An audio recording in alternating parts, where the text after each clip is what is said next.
Sinds vrijdag 18 december is het centrum in winterse sferen gehuld.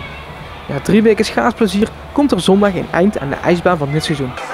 Een periode waar bestuurslid Graaf van Dijk tevreden op terugkijkt. We zijn nu dikke 2 weken open en we lopen op het schema van vorig jaar. Dus het aantal bezoekers, daar zijn we best tevreden over. Ja. Alhoewel de laatste week natuurlijk nog steeds belangrijk is. En we moeten even afwachten wat deze laatste week nog doet. Maar als dit zo doorgaat, dan gaan wij het mooi redden voor dit jaar. Naast de open blokken schaatsen was er dit jaar ook ruimte om curling te spelen en kwamen er in de ochtend zo'n 2000 kinderen het ijs op voor het schoolschaatsen. Op deze manier heeft de baan een maatschappelijke functie gekregen. Nou, dat er iets in Venray te doen is, dat er wat reuring is, dat is goed voor iedereen. Ook voor de ondernemers in het centrum, niet alleen de centrumondernemers, maar alle ondernemers van Venray. Vinden wij erg belangrijk. Maar ook dat opa en oma en de ouders aan het schaatsen zijn, de kinderen van, zeg maar vanaf 3, 4 jaar tot oude mensen hebben gezien die er ontzettend veel plezier van hebben. Maar ook die aan de kant staan te kijken dat het leuk is.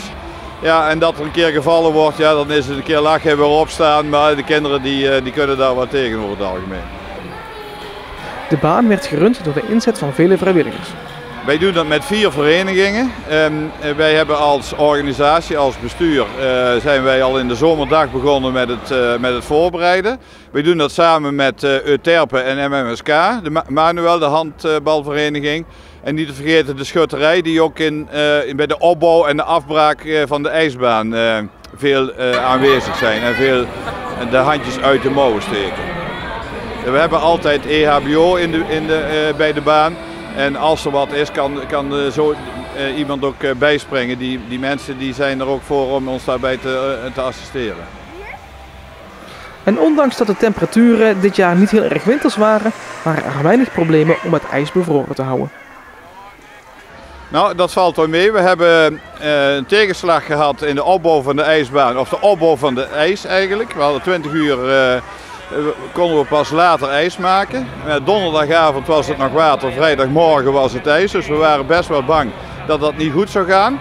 Maar als het eenmaal ijs is, iedere avond wordt er water op het ijs gespoten. En als het eenmaal ijs is, dan bevriest het ook weer heel snel. Dus wat dat betreft is dat wel goed. We hoeven niet extra veel energie erin te steken dat het ijs bevroren blijft.